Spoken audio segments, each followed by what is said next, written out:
2017 Optima Vibration on acceleration, just like they all do. Just want to show you a little tip. I already got the axle out and everything. I'm gonna have to replace the spindle and everything on this. The bearing is actually seized up inside my spindle here, so I am going to have to replace the spindle and everything because I can't get it out. But if you got one that's vibrating really bad, this is normally going to be your problem.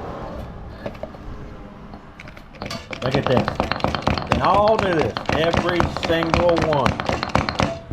So if you got a vibration on acceleration on your Kia Optima, this one's a 17. It's just, it was so bad and wobbly, it seized the bearing and it won't, the axle into the bearing. It cooked it in there, so I can't even get it out. So I'm gonna replace this spindle, just replace everything. But hopefully yours isn't.